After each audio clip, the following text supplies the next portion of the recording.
ഞാൻ പ്രഗ്നൻ്റാണ്. ആദ്യ രാത്രിയിൽ തന്നെ നോക്കി പ്രണയത്തോടെ ചിരിക്കുന്ന ജീവനോട് അവൾ പറഞ്ഞതും നടുങ്ങിപ്പോയവൻ. കണ്ണുകളിൽ വല്ലാത്തൊരു ഭാവം നിറഞ്ഞു. എന്താണ് അവൾ പറഞ്ഞതെന്ന് ബോധം വന്നു ഞെട്ടിപ്പിടഞ്ഞുകൊണ്ടവൻ കട്ടിൽ നിന്ന് എഴുന്നേറ്റു. എന്താ നീ പറഞ്ഞേ? വിശ്വാസം വരാതെ അവൻ അവളെ നോക്കിക്കൊണ്ട് ദയനീയമായി ചോദിച്ചു. ഞാൻ 4 മാസം ഗർഭിണിയാണ്. പറയുമ്പോൾ ശബ്ദം ഒരു വേള പോലും പതറിയില്ല. അവന്റെ കാപ്പി മിഴികളിൽ നോക്കി ശാന്തമായി അവൾ പറഞ്ഞതും ദേഷ്യം കൊണ്ട് അവൻ അടിമുടി വിറച്ചു. ഇതെന്തുകൊണ്ടാ കല്യാണത്തിന് മുമ്പേ പറയാതിരുന്ന്? ദേഷ്യം മണപ്പല്ലിൽ ഒതുക്കിക്കൊണ്ട് അവൻ ചോദിച്ചതും ഒന്നും മിണ്ടാതെ തലതാഴ്ത്തി നിൽക്കാനേ അവൾക്കായുള്ളൂ. നിന്നോടാ ചോദിക്കുന്നു തുളസി, എന്തുകൊണ്ട് എന്നോട് മുന്നേ പറഞ്ഞില്ല? അതൊരു അലർച്ചയായിരുന്നു. എന്നോട് ക്ഷമിക്കണം, വേണമെന്ന് കരുതിയല്ല, സാഹചര്യം കൊണ്ടാ. ഞാൻ എങ്ങോട്ടെങ്കിലും പൊക്കോളാം, കുറച്ചു ദിവസം മാത്രം ഞാനിവിടെ നിന്നോട്ടെ. താൻ ജീവനേക്കാളേറെ സ്നേഹിക്കുന്നവരുടെ മിഴികൾ നിറഞ്ഞേൽക്കുന്ന കണ്ടത് ദേഷ്യം മറ്റെങ്ങോ ഓടി ഒളിച്ചു. കണ്ണുകളിൽ അടങ്ങാത്ത പ്രണയം അലതല്ലി. തിരിഞ്ഞുകൊണ്ട് അവനൊന്ന് മൂളി. ഈ ഉപകാരം ഞാൻ ഒരിക്കലും മറക്കില്ല. ഒരു ജോലിയായ ഞാൻ പൊക്കോളാം, ആരെയും ശല്യപ്പെടുത്താതെ. പറഞ്ഞു തീർന്നു അവൾ ബാത്റൂമിലേക്ക് കയറാനൊരുങ്ങി. ഒന്ന് നിന്നേ കൽപ്പിച്ചുകൊണ്ട് അവൻ പറഞ്ഞതും അവൾ എന്തെന്ന ഭാവേന അവനെ നോക്കി. ആരായി കുഞ്ഞിൻ്റെ അച്ഛൻ? തീക്ഷ്ണമായ ചോദ്യത്തിനു മുമ്പിൽ അവളൊന്ന് പതറിപ്പോയി. നേത്രഗോളങ്ങൾ നിലകിട്ടാതെ അങ്ങോട്ടും ഇങ്ങോട്ടും ചലിച്ചുകൊണ്ടിരുന്നു. ഉള്ളിൽ തന്നെ നോവിക്കാൻ പാകമുള്ള ആ വാക്കുകൾ ഒഴുകിയെത്തിയതും വയറിൽ കൈകളൊന്ന് തലോടി. എന്നോടൊന്ന് ചോദിക്കരുത്, എനിക്കതൊന്നും പറയാൻ കഴിയില്ല. ഞാൻ ഒരിക്കലും നിങ്ങൾക്കൊരു ശല്യാവില്ല. അത്രയും പറഞ്ഞുകൊണ്ടവൾ ബാത്റൂമിൽ കയറി വാതിൽ വലിച്ചടച്ച് സോഫയിൽ കിടന്ന പില്ലോ എടുത്ത് ആഞ്ഞു വലിച്ചെറിഞ്ഞുകൊണ്ടവൻ മുടികൾ കൊരുത്തു വലിച്ചു. ആരായിരുന്നു താൻ? വെറൊരു കോമാളി. മനസ്സ് ചോദിച്ച ചോദ്യത്തിന് ബുദ്ധി ഉത്തരം പറഞ്ഞതും കണ്ണുകൾ നിറഞ്ഞു കവിഞ്ഞു. ഭിത്തിയിൽ നിന്ന് നിലത്തേക്ക് ഊർന്നിരുന്നുകൊണ്ട് അവൻ പൊട്ടിക്കരഞ്ഞു. തുളസിയുടെ അവസ്ഥയും മറിച്ചല്ലായിരുന്നു. താൻ വെട്ടിക്കിടന്നോ? ഫ്രഷായി പുറത്തേക്കിറങ്ങിയ തുളസിയോട് ജീവ പറഞ്ഞതും അവൾ അവന് നേരെ ഒന്ന് പുഞ്ചിരിച്ചു കൊടുത്തു. അതൊന്ന് കാണാൻ പോലും കൂട്ടാക്കാതെ അവൻ അറപ്പോടെ മുഖം തിരിച്ചു. തുളസിക്ക് അത് വല്ലാതെ നൊന്നെങ്കിലും തനിക്ക് കിട്ടേണ്ടതാണെന്ന് കരുതി അവൾ മനസ്സിനെ ശാന്തപ്പെടുത്തി. വേണ്ട, ഉണ്ണിയുടെ ബെഡിൽ കിടന്നോളൂ, ഞാൻ സോഫയിൽ കിടന്നോളാം. പറഞ്ഞു കേട്ടാ മതി. പറഞ്ഞു തീർന്നു ഒരു ബെഡ്ഷീറ്റ് എടുത്തുകൊണ്ടവൻ കിളിവാതിൽ തുറന്ന ബാൽക്കണിയിലെ ഊഞ്ഞാലിൽ ചെന്നിരുന്നു. വരണ്ട ഒരു ചിരി ചുണ്ടിൽ വിരിച്ചുകൊണ്ടവൾ ബെഡിൻ്റെ ഒരു ഓരത്ത് കിടന്നു. കൈകൾ മെല്ലെ വയറിൽ തലോടി. കണ്ണുകൾ നിറഞ്ഞൊഴുകാൻ തുടങ്ങി. എന്തിനാ കൃഷ്ണ എന്നിങ്ങനെ പരീക്ഷിക്കുന്നേ? ഇന്ന് ഞാൻ കാരണം ഒരാളുടെ ജീവിതം വരെ തുലഞ്ഞു. മോഹിച്ച ആൾക്കൊപ്പം ജീവിക്കാനുള്ള ഭാഗ്യവും നീ തന്നില്ല. ജീവിതത്തോട് തന്നെ മടുപ്പ് തോന്നുന്നു. പക്ഷേ എൻ്റെ കുഞ്ഞ് ഇല്ല, ജീവിക്കണം. സ്വന്തം കാലിൽ നിന്ന് തൻ്റെ കുഞ്ഞിനെ പൊന്നുപോലെ നോക്കണം. ഏതാഗ്രഹങ്ങൾക്കും വിലങ്ങുതടിയാവാതെ ഉയരങ്ങളിലേക്ക് പറത്തി വിടണം. നിറഞ്ഞൊഴുകുന്ന കണ്ണുകൾ വാശിയോടെ തുടച്ചു കളഞ്ഞു. ഏറെ നേരം കണ്ണുകൾ ടേബിളിൽ വെളിച്ചു നിൽക്കുന്ന ലാമ്പിൽ തന്നെ പതിച്ചു. പയ്യെ ക്ഷീണം കൊണ്ട് ആ കണ്ണുകൾ കൂമ്പി അടഞ്ഞു. ശിവൻ, ഇമ്മീഡിയറ്റ് ആക്ഷൻ തന്നെ നമ്മൾ എടുക്കണം ഈ കേസിൽ. കൊലയാളി ആര് തന്നെയായാലും നിയമത്തിൻ്റെ പരിധിയിൽ അയാൾ എത്തിക്കണം. Okay sir. മറുപുറത്തുനിന്ന് ഫോൺ കട്ടായതും അവൻ്റെ കണ്ണിൽ തീജ്വാല കണക്കെ ദേഷ്യം ആളിക്കത്തി. ഞരമ്പുകൾ വലിഞ്ഞു മുറുകി. ഉള്ളിലെ ചെകുത്താൻ പുറത്തേക്ക് വരാൻ വാശി പിടിക്കും പോലെ. താഴെ നിന്നും വണ്ടിയുടെ ശബ്ദം കേട്ടപ്പോഴാണ് ചിന്തകളിൽ നിന്നും പിന്തിരിഞ്ഞുകൊണ്ടവൻ ബാൽക്കണിയിൽ നിന്ന് താഴേക്ക് നോക്കിയത്. കാറിൽ നിന്നിറങ്ങി വരുന്ന തുളസിയുടെ അമ്മയെയും അച്ഛനെയും അനിയത്തിയെയും കൂടെ കുറച്ച് കുടുംബത്തെയും കണ്ടപ്പോഴാണ് അവൻ ഇന്നത്തെ ദിവസത്തെക്കുറിച്ച് ഓർത്ത് തന്നെ. കുളിച്ച് ഫ്രഷായി പുറത്തേക്ക് ഇറങ്ങിയതും ബെഡിൽ അയൺ ചെയ്തു വെച്ചിരിക്കുന്ന ഡ്രസ്സ് കണ്ടതും അതൊന്നും നോക്കുക പോലും ചെയ്യാതെ ഷെൽഫിൽ നിന്നൊരു ഡ്രസ്സ് എടുത്തു. നനഞ്ഞ മുടി കൈകൊണ്ട് കോതിക്കൊണ്ട് അവൻ സ്റ്റെപ്പ് ഇറങ്ങി താഴേക്ക് ചെന്നു. സെറ്റിലിരുന്ന് തൻ്റെ അച്ഛനോടൊപ്പം സംസാരിക്കുന്ന തുളസിയുടെ അച്ഛൻ്റെ അരികിൽ ചെന്നിരുന്നു. കണ്ണുകൾ ചുറ്റും പരതി. ഡൈനിങ് ടേബിളിരുന്ന് അവളുടെ അമ്മയോട് അനിയത്തിയോടും സംസാരിക്കുന്ന തുളസിയെ കണ്ടതും അവൻ്റെ കണ്ണുകൾ വികസിച്ചു. അമ്മയോട് സംസാരിച്ചുകൊണ്ടിരിക്കെ പെട്ടെന്ന് കണ്ണുകൾ സോഫയിലിരുന്ന് തന്നെ നോക്കുന്ന ജീവയിലെത്തിയതും അവളിൽ വല്ലാത്ത വെപ്രാളം വന്ന് നിറഞ്ഞു. കണ്ണുകൾ പെട്ടെന്ന് തന്നെ മാറ്റി. കുഴപ്പമൊന്നുമില്ലല്ലോ മോളെ? തന്നെ ദയനീയമായി നോക്കിക്കൊണ്ട് വയറിൽ കൈവച്ച അമ്മ ചോദിച്ചതും തുളസിക്ക് കരച്ചിൽ വന്നു. കണ്ണുനീർ തളം കെട്ടി കാഴ്ചയെ മറച്ചതും പുറം കൈകൊണ്ട് അവയെ തുടച്ചുകൊണ്ടവൾ ഇല്ലെന്ന് തലയാട്ടി. അമ്മ ഇരിക്ക്, ഞാനൊന്ന് കിച്ചണിൽ പോയി നോക്കട്ടെ. അത്രയും പറഞ്ഞുകൊണ്ട് അവൾ എഴുന്നേറ്റു. ഹ, ഇങ്ങനെ ഒറ്റക്കൊറ്റ കഴിച്ചാലോ? ഇനി പുതുമണവാളിന് മണവാട്ടി അങ്ങോട്ടും ഇങ്ങോട്ടും വാരിക്കൊടുക്ക്. ഭക്ഷണം കഴിക്കുമ്പോൾ അറിയാതെ പോലും തുളസി ജീവയെ നോക്കിയില്ല. അപ്പോഴാണ് ജീവയുടെ കസിൻ വന്ന് ഇക്കാര്യം പറഞ്ഞു ബാക്കി എല്ലാവരും അത് ഏറ്റുപിടിച്ചതും. ഭക്ഷണത്തിൽ തന്നെ നോക്കിയിരുന്നുകൊണ്ട് തുളസി ചുറ്റുമുള്ളവർ പറയുന്ന കേട്ടില്ലെന്ന് അടിച്ചു. അപ്പോഴാണ് ചുണ്ടിന് നേരെ കൈ നീണ്ടുവന്ന് തല ഉയർത്തി നോക്കിയത് ഒരുരുള്ള ചോറുമായി തൻ്റെ നേരെ നിൽക്കുന്ന ജീവയെ കണ്ടവൾ അടിമുടി വിറക്കാൻ തുടങ്ങി. വേറൊരു വഴിയുമില്ലാതെ അവളത് വായിലാക്കി. ശേഷം തൻ്റെ ഭക്ഷണത്തിൽ നിന്ന് അല്പമെടുത്ത് ജീവയ്ക്ക് നേരെ നീട്ടി. താടിയിൽ പറ്റിപ്പിടിച്ച വറ്റ് കൈകൊണ്ട് കുടഞ്ഞുകൊണ്ടവൻ തുളസി കൊടുത്ത ഭക്ഷണം ആസ്വദിച്ച് കഴിച്ചു. ഉള്ളിലടങ്ങാത്ത സന്തോഷം മുളപൊട്ടി. സാരിമറവിലൂടെ ചെറുതായി കാണുന്ന വീർത്ത വയറിൽ നോക്കിക്കൊണ്ടവൻ അരുമയായി ഒന്ന് കണ്ണിച്ചിമ്മി ചിരിച്ചു. ജീവ്, എനിക്കൊരു കാര്യം പറയാനുണ്ട്. മടിച്ചുകൊണ്ടാണ് തുളസി ബാൽക്കണിയിൽ നിന്ന് സിഗരറ്റ് പൊക്കുന്ന ജീവനരികിൽ ചെന്ന് പറഞ്ഞത്. പറയൂ. പാതി പുകഞ്ഞ കുറ്റിയെടുത്ത് നിലത്തിട്ട് കാലുകൊണ്ട് ഞെരിച്ചുകൊണ്ടവൻ ഒരു ബബിൾ എടുത്ത് വായിലിട്ട് ചവച്ചുകൊണ്ട് പറഞ്ഞു. എനിക്ക് പഞ്ചായത്ത് സ്കൂളിൽ ജോലി ശരിയായിട്ടുണ്ട്. എൻ്റെ ഒരു ഫ്രണ്ടിൻ്റെ വാക്കൻസിയിൽ കിട്ടിയതാ. പറയുമ്പോൾ ശബ്ദം നന്നേ നേർത്തിരുന്നു. അതിന് കാര്യം പിടികിട്ടിയെങ്കിലും ഒന്നും അറിയാത്ത പോലെ അവൻ ചോദിച്ചു. തലയുയർത്തി അവളവനെ നോക്കി. ഞാൻ ജോലിക്ക് പൊക്കോട്ടെ? നീ എങ്ങും പോകില്ല, ഇവിടെ ഇരുന്നാ മതി. കണ്ടവന്റെ കൂടെ അഴിഞ്ഞാടി ഉണ്ടായ കുഞ്ഞാണെങ്കിലും ഇപ്പൊ എന്റെ താലിയും ചുമ നടക്കുന്നവളല്ലേ. ഇച്ചിരി മനുഷ്യപ്പന്റെ പേരിലെങ്കിലും നിന്നെ നിന്റെ കുഞ്ഞിനെ സംരക്ഷിക്കണ്ടേ? അവിടെ ഇരുന്ന ബീൻ ബാഗ് കാലുകൊണ്ട് തൊഴിച്ചുകൊണ്ടവൻ ഷെൽഫിൽ നിന്ന് ഡ്രസ്സ് എടുത്ത് ഫ്രഷ് ആവാൻ കയറി. കണ്ടവന്റെ കുഞ്ഞ്. തുളസി അലറി കരഞ്ഞു. വയറിൽ കൈകൾ ചേർത്തുകൊണ്ടവൾ തനിക്ക് തീർത്തു അന്യമായ തൻ്റെ പ്രാണന്റെ സുഖമുള്ള ഓർമ്മകളിൽ അലറി കരഞ്ഞു. നശിച്ച ജീവിതത്തെക്കുറിച്ച് ഓർത്ത് സ്വയം ശപിച്ചുകൊണ്ട് ആശ്വാസം കണ്ടെത്തി. ഇനിയൊരു വിവരം കിട്ടിയില്ലെന്നോ? ഇത് പറയുന്നത് എനിക്ക് നാളെയിടോ. വിത്തിൻ 24 hours എനിക്ക് ജിഷ്ണു പ്രസാദിനെ കുറിച്ചുള്ള മുഴുവൻ ഡീറ്റെയിൽസും കിട്ടിയിരിക്കണം. മറുപുറത്തുള്ള ആളോട് അലറി പറഞ്ഞുകൊണ്ടവൻ കോള് കട്ട് ചെയ്തു. ദേഷ്യം കൊണ്ടും സങ്കടം കൊണ്ടും കണ്ണുകൾ നിറഞ്ഞു. പല്ലിൽ ഞെരിച്ചുകൊണ്ടവൻ കൈവരിയിൽ കൈകൾ മുറുക്കി ദേഷ്യം കൺട്രോൾ ചെയ്തു. കയ്യിൽ ചായയുമായി തന്റെ മുമ്പിൽ നിൽക്കുന്ന തുളസിയെ കണ്ടതും മനസ്സ് ശാന്തമാവുന്ന അവൻ അറിഞ്ഞു. ചെറുചിരിയോടെ അവൻ അവളിലേക്ക് നോക്കി. കണ്ണുകളിൽ കൺമഷി കറുപ്പില്ല. താൻ അണിയിച്ച മഞ്ഞച്ചരട് മാത്രം. നെറ്റിയിൽ കുങ്കുമ ചുവപ്പുമില്ല. കഴുത്തിലും മറ്റുമായി പറ്റിക്കിടക്കുന്ന ചെറു വിയർപ്പ് കണങ്ങൾ. തൻ്റെ നെഞ്ചോട് ചേർത്ത് ഒരു ചുംബനം കൊടുക്കാൻ മനസ്സ് വല്ലാതെ കൊതിച്ചുപോയി. വേണ്ട, സമയമായില്ല. മനസ്സിനെ പറഞ്ഞു പഠിപ്പിച്ചുകൊണ്ടവൻ അവളുടെ കയ്യിൽ നിന്ന് ചായക്കപ്പ് വാങ്ങി ഒരു സിപ്പ് കുടിച്ചു. ഹോസ്പിറ്റലിൽ കാണിക്കണ്ടേ? മുഖത്ത് നോക്കാതെയുള്ള അവൻ്റെ ചോദ്യം കേട്ടതും പ്രതീക്ഷയോടെ അവൾ അവനെ നോക്കി. ഈ അജ്ഞാതഗർഭം വീട്ടിലറിയോ, അതോ എല്ലാവരും അറിഞ്ഞുകൊണ്ട് എന്നെ പറ്റിച്ചാണോ? പറയുമ്പോൾ അവൻ്റെ ചുണ്ടുകൾ ഒരു സൈഡിലേക്ക് ഓടിപ്പോയി. ഇല്ല. സാരിയിൽ പിടിച്ച് കൈകൾ മുറുക്കിക്കൊണ്ടുവൾ അവൻ്റെ മുഖത്ത് നോക്കാതെ പറഞ്ഞു നിർത്തി. പറഞ്ഞ കള്ളത്തിൻ്റെ ഫലമായി കൈയും കാലും വിറവുണ്ട്.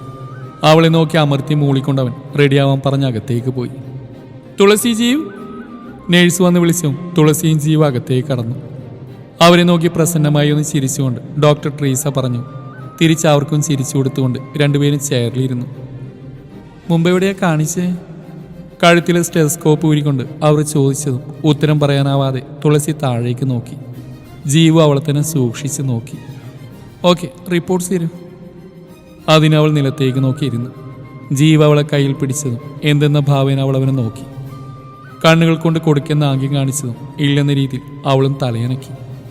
അടിമുടി കയറിയ ദേഷ്യത്തെ ഒരുവിധ അടക്കി പിടിച്ചുകൊണ്ടവൻ ഡോക്ടർക്ക് നേരെ തിരിഞ്ഞു. സോറി ഡോക്ടർ, ഞങ്ങളുടെ കല്യാണം കഴിഞ്ഞിട്ട് 1 year ആയി.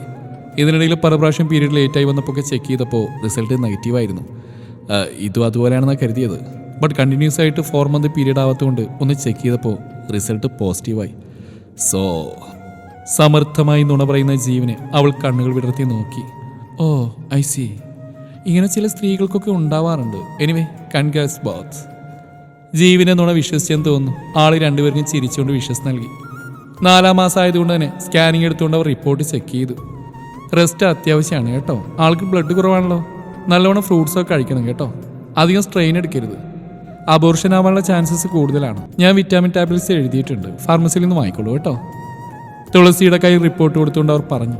തിരിച്ചവർക്ക് നന്ദി പറഞ്ഞുകൊണ്ട് രണ്ടുപേരും എണീറ്റു. ഹോസ്പിറ്റലിൽ നിന്ന് ഇറങ്ങുമ്പോൾ ജീവിന്റെ കയ്യിൽ തുളസിയുടെ കൈകൾ ഭദ്രമായിരുന്നു. തുളസിക്ക് അത് വല്ലാത്ത അരോചകമായി തോന്നിയെങ്കിലും അവന്റെ തുറിച്ച നോട്ടത്തിൽ മിഴികൾ താഴ്ത്തിക്കൊണ്ടവൾ അവന് പുറകെ നടന്നു. സർ, ഞങ്ങൾ ജിഷ്ണുവിനെ കുറിച്ച് അന്വേഷിച്ചു. ആൾക്ക് സ്വന്തം എന്ന് പറയാൻ ഒരു 2 മാത്രമേ ഉള്ളൂ. അവരിപ്പോൾ ബാംഗ്ലൂരിൽ വീട്ടു ജോലിക്ക് നിൽക്കുകയാണ്. അവരോട് വിളിച്ചു ചോദിച്ചപ്പോൾ ആൾ പറഞ്ഞ് ജിഷ്ണുവിൻ്റെ അച്ഛൻ മരിച്ചതിന് ശേഷം ഇവർ തമ്മിൽ യാതൊരു ബന്ധവുമില്ലെന്നാ. പിന്നെ ഇടക്കെങ്ങോ ജിഷ്ണു ഒരു പെൺകുട്ടിയും തമ്മിൽ ഇഷ്ടത്തിലാണെന്ന് നാട്ടുകാർ മുഖേന അവരറിഞ്ഞു എന്നാ പറയുന്നത്. കോൺസ്റ്റബിൾ ശിവൻ പറഞ്ഞതും പിരിച്ചു വെച്ച മീശയിലൊന്ന് ഒഴിഞ്ഞുകൊണ്ട് അവൻ ദൂരേക്ക് നോക്കി. ആ പെൺകുട്ടിയെക്കുറിച്ച് എന്തെങ്കിലും? നോ സർ, ഒരറിവും കിട്ടിയിട്ടില്ല. ആരും ആ കുട്ടിയെ ശരിക്കും കണ്ടിട്ടില്ല. അവൻ്റെ കൂടെ മുഖം മറച്ചാണ് ആ കുട്ടിയെ എല്ലാവരും കണ്ടിട്ടുള്ളത്. ജിഷ്ണു മിസ്സായ അന്ന് തന്നെ ആ കുട്ടി മിസ്സാണ്. ഓക്കെ, താൻ വെച്ചോ. കോൾ കട്ട് ചെയ്തുകൊണ്ട് അവൻ ആലോചനയിൽ ഏർപ്പെട്ടു. ഇതൊരു കോംപ്ലിക്കേറ്റഡ് കേസാണ്. ബട്ട് കാണാതായ ജിഷ്ണുവിനെ എനിക്ക് കണ്ടെത്തിയേ തീരൂ. അത്രക്കുണ്ട് അവനോട് എനിക്ക് കടപ്പാട്. ഉള്ളിലൊരു കൊളുത്തുവലി ഏർപ്പെട്ടു. ജീവ്. പുറകിൽ നിന്ന് തുളസിയുടെ ശബ്ദം കേട്ടതും സംശയത്തോടെ അവൻ അവൾക്ക് നേരെ തിരിഞ്ഞു. ഏറെ നേരത്തെ നിശബ്ദതയ്ക്ക് ശേഷം അവൾ പറഞ്ഞു തുടങ്ങി. ജീവ്, ഐ വാണ്ട് ഡിവോഴ്സ്. ചുരിദാർ ഷോളിൻ്റെ അറ്റം കൈകൾ കിടന്ന് ഞെരിഞ്ഞു. വാട്ട്? കണ്ണുകൾ ചുരുങ്ങി. എനിക്കൊട്ടും താല്പര്യമില്ല തൻ്റെ ജീവിതം കൂടി നശിപ്പിക്കാൻ. എന്നെ എൻ്റെ വഴിയിൽ വിട്ടേക്ക്, നമുക്ക് പിരിയാം, അതാ നല്ലത്.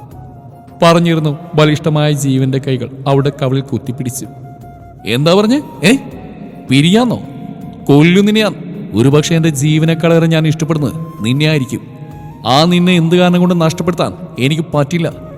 ഏതൊരുത്തൻ്റെ വിഴുപ്പാണ് നിന്റെ ഈ വയറ്റിലെന്നുണ്ടെന്നും നിന്നെ ഒഴിവാക്കാൻ എനിക്ക് പറ്റില്ല. അത്രയ്ക്ക് ദുർബലമൊന്നല്ല ഈ ജീവന്റെ പ്രണയം. താലി കെട്ടി കൂടെ കൂട്ടിയിട്ടുണ്ടെങ്കിൽ നീ എൻ്റെ കൂടെ തന്നെ കാണും, മരിക്കുവോളം. കേട്ടോടി പുല്ലേ. ശക്തിയിൽ അവളെ തള്ളിക്കൊണ്ട് ജീവ് തിരിഞ്ഞടന്നു. തുളസിയുടെ കണ്ണുകൾ ഒഴുകിക്കൊണ്ടിരുന്നു. നശിച്ച തൻ്റെ ജീവിതത്തെ ഓർത്തുകൊണ്ട് സ്വയം വെറുപ്പ് തോന്നിപ്പോയി അവൾക്ക്. പിന്നെ ഈ വയറ്റിലുള്ള കുഞ്ഞു കാരനാണ് നിനക്ക് ഡിവോഴ്സ് വേണ്ടതെങ്കിൽ ഈ കുഞ്ഞു എൻ്റെതാ. അങ്ങനെ വിശ്വസിക്കാനാ എനിക്കിഷ്ടം. അങ്ങനെ തന്നെ ആയിരിക്കും ഇനി. കത്തുന്ന കണ്ണുകളോടെ അവളെ നോക്കി അവൾക്കരികിൽ ചെന്ന് പിൻകഴുത്തിൽ കൈവച്ച് അവൻ്റെ ചുണ്ടുകൾ അവളുടെ ചാമ്പക്കാതരവുമായി ചേർത്തുകൊണ്ടവൻ തിരിഞ്ഞു നടന്നു. ദേഹി വെടിഞ്ഞ വെറും ശവം കണക്കെ തുളസി തറയിൽ അമർന്നു. താൻ ഡോക്ടറെയൊന്നും കാണിച്ചില്ലായിരുന്നു? സമയം 12 അടുത്തിരുന്നു. തുളസി ഇനി ഉറങ്ങിയിട്ടില്ലെന്ന് തോന്നിയുകൊണ്ട് സോഫയിൽ കിടക്കായിരുന്ന ജീവ് ബെഡിൽ തിരിഞ്ഞടക്കുന്ന അവൾ നോക്കി ചോദിച്ചു. ഇല്ല. പ്രതീക്ഷിച്ച പോലെ ആൾ ഉറങ്ങിയിട്ടില്ലായിരുന്നു. ചോദിച്ചത് അങ്ങനെ കിടന്നുകൊണ്ട് തന്നെ അവൾ മറുപടി പറഞ്ഞു. അതെന്തേ? അവനിൽ വല്ലാത്ത ആകാംക്ഷ നിറഞ്ഞു. കഴിഞ്ഞ മാസം ഞാൻ അറിഞ്ഞത് ഞാനൊരു അമ്മയാവാൻ തയ്യാറെടുത്തിട്ടുണ്ടെന്ന്. പറയുമ്പോൾ കൺമഷി കറുപ്പില്ലാത്ത കണ്ണുകൾ നിറഞ്ഞു തൂവി. കൈകൾ വയറിനെ പൊതിഞ്ഞു പിടിച്ചു. താനെന്നെ സ്നേഹിക്കൊന്നും വേണ്ട, നല്ലൊരു ഫ്രണ്ടായി കരുതി കൂടെ? പ്രതീക്ഷയോടെ ചോദിച്ചുകൊണ്ട് അവൻ സോഫയിൽ നിന്ന് എഴുന്നേറ്റിരുന്നു. മറുപുറത്ത് നിന്ന് മറുപടിയൊന്നും വന്നില്ല. താൻ കിടന്നു, അധികം സ്ട്രെയിൻ എടുക്കണമെന്നല്ലേ ഡോക്ടർ പറഞ്ഞു. ഒന്നും ആലോചിക്കണ്ട, കുഞ്ഞിൻ്റെ ആരോഗ്യം മാത്രം ആലോചിച്ചാൽ മതി. താ ഉറങ്ങിക്കോ. ഏറെ നേരം കഴിഞ്ഞിട്ടും അവൾ നിശബ്ദത തുടർന്നപ്പോൾ ആഞ്ഞ് ശ്വാസം എടുത്തുകൊണ്ടവൻ പറഞ്ഞു. ജീവിന്റെ വാക്കുകളിൽ ഗുണമുള്ള കൊണ്ട് തന്നെ വാശിയോടെ പെയ്തുകൊണ്ടിരുന്ന മിഴികളെ അമർത്തി തുടച്ചു അവൾ. ക്ഷീണം ബാധിച്ച കണ്ണുകൾ വലിച്ചടച്ചു. തുളസി ഉറങ്ങിയെന്ന് തോന്നിയതും ജീവ് എഴുന്നേറ്റ് അവൾക്കരികിൽ മുട്ടിലിരുന്നു. സങ്കടം നിഴലിച്ച ആ മുഖത്തേക്ക് ഏറെ നേരം നോക്കിയിരുന്നു. ജാലകപ്പുള്ളിലൂടെ വീശുന്ന തെന്നലിനൊപ്പം നൃത്തം വയ്ക്കുന്ന മുടികളെ ചെവിക്ക് പിറകിൽ മാടിയൊതുക്കി. പുരികക്കൊടികൾക്കിടയിൽ മൃദുവായി ഒന്ന് മുത്തി കണ്ണുകൾ വയറിൽ ചെന്ന് നിന്നു. പതിയെ കൈകൾ അവിടെയൊന്ന് തൊട്ടു. ഉള്ളിൽ വല്ലാത്തൊരു കുളിര് വന്ന് നിറയുന്നത് കൗതുകത്തോടെ അവൻ അറിഞ്ഞു. ആരുടെ കുഞ്ഞാണെന്നൊന്നും അറിയില്ല, പക്ഷേ എന്ന് തൊട്ട് എൻ്റെ താലിയും മാറിലണിഞ്ഞു നീ എൻ്റെ പെണ്ണായോ അന്ന് തൊട്ട് ഈ കുഞ്ഞും എൻ്റേതാ. ഇനി അവകാശം പറഞ്ഞ് ആര് വന്നാലും ശരി, ഹൃദയം തുടിച്ചുകൊണ്ടിരിക്കും വരെ നിങ്ങൾ രണ്ടുപേരും എൻ്റെയാ, എൻ്റേത് മാത്രം. ഒരു ഉൾപ്രേരണയിൽ ജീവ് സാരിക്ക് വിടവിലൂടെ കാണുന്ന അല്പം വീർത്ത വയറിൽ ചുണ്ടുകൾ അമർത്തി. ക്ഷീണം കൊണ്ട് ഇതൊന്നറിയാതെ ഉറങ്ങുന്ന തുളസിയെ പ്രണയാർത്ഥമായി നോക്കിക്കൊണ്ട് അവൻ എഴുന്നേറ്റ്. എന്തിനും ഏതിനും പൊട്ടിത്തെറിക്കുന്ന ഒരു കാന്താരി പെണ്ണിനെ അവൻ ഓർത്തുപോയി. കണ്ട മാത്രയിൽ തന്നെ ഹൃദയം കട്ടെടുത്ത ഒരു കുറുമ്പി പെണ്ണ്. ഇന്ന് എത്രയോ മാറിയിരിക്കുന്നവൾ. കണ്ണുകളിലെ തിളക്കം നഷ്ടപ്പെട്ട് എന്തിനും ഏതിനും ഒരു ചിരി മാത്രം മറുപടിയായി നൽകി ഒറ്റയ്ക്കിരുന്ന് കണ്ണുനീർ വാർക്കുന്ന ഒരു പാവം പെണ്ണ്. എന്തോ വലിയ ഒന്ന് തന്നെ അവൾക്ക് പിറകിലുണ്ടെന്നറിയാം. എന്തു തന്നെ ആയാലും കൂടെ ഞാനുണ്ടെന്ന് പറഞ്ഞ് ചേർത്ത് നിർത്തി. മുഖമാകെ ചുംബനം കൊണ്ട് മൂടാൻ മനസ്സ് വല്ലാതെ വെമ്പൽ കൊണ്ടു. തലക്ക് താങ്ങുകൊടുത്തേണ്ടവൻ സോഫയിൽ മലർന്നു കിടന്നു. എപ്പോഴോ കണ്ണുകൾ അടഞ്ഞിരുന്നു. സർ, ഇതാണ് ജിഷ്ണുവിൻ്റെ നാട്. അവിടെ കാണുന്ന ചായക്കടയിൽ ആളോട് ചോദിച്ചാൽ എന്തെങ്കിലും അറിവ് കിട്ടും. ശിവൻ പറഞ്ഞതും കണ്ണിലിട്ട കൂളിംഗ് ഗ്ലാസ് ഊരിക്കൊണ്ട് ജീവത ഷർട്ടിൽ തെരുത്തു വെച്ചു. താനാരോടൊന്ന് ഇതുവരെ വരാൻ പറ. ഗൗരവത്തിൽ അവൻ പറഞ്ഞു. അയാൾ അങ്ങോട്ടേക്ക് ചെന്നു. അല്പസമയത്തിന് ശേഷം ഒരു 70 വയസ്സ് തോന്നിക്കുന്ന ആളെയും കൂട്ടി അവൻ അരികിൽ വന്ന് നിന്നു. എന്താ പേര്? കേശവൻ. എളിമയോടെ അയാൾ പറഞ്ഞു നിർത്തി. ഞാൻ SI ചെയ്യും. ഒരു ഇൻവെസ്റ്റിഗേഷന് വേണ്ടിയാ ഞാൻ തന്നെ വിളിച്ചത്.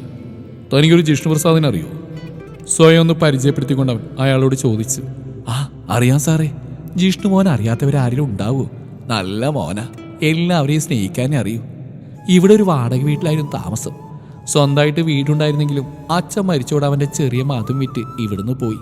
ശേഷം വാടക ആ കുട്ടി താമസിക്കാറ്. ഈ അടുത്തൊരു പെങ്കൊച്ചിനെ കൂടി ഇടയ്ക്കിടയ്ക്ക് കാണാറുണ്ട്. പക്ഷേ കുട്ടിയെ കണ്ടിട്ടില്ല. മുഖം മറച്ചാ വരാറുള്ളത്. 6 മാസമായി കാണും. ഇപ്പം ആ കുഞ്ഞിൻ്റെ വിവരമൊന്നുമില്ല. വീടിപ്പോൾ വേറെ ആളുകൾ വാടക എടുത്തു. അയാൾ പറഞ്ഞ ഓരോ വാക്കുകളും ഉള്ളിൽ കിടന്ന് അലഞ്ഞുകൊണ്ടിരുന്നു. എല്ലാവരെയും സ്നേഹിക്കാനേ അറിയും സത്യ. ഒരുപക്ഷെ താനെന്ന് ജീവിച്ചിരിക്കുന്നതിന് കാരണം തന്നെ ജിഷ്ണുവാണ്. ഓരോന്നോർത്തുകൊണ്ട് ജീപ്പിന്റെ സീറ്റിലേക്ക് ചാരിയിരുന്നുകൊണ്ട് കണ്ണുകൾ അടച്ചത് പഴയ ഓർമ്മ അവൻ്റെ ഉള്ളിലേക്ക് ഓടിയെത്തി. അമ്മ, ഞാൻ ഇറങ്ങുക. ഇന്ന് ഉച്ചയ്ക്ക് ചോറിനാൻ വരും കേട്ടോ. ഡ്യൂട്ടിക്ക് ഞാൻ കയറുന്നില്ല.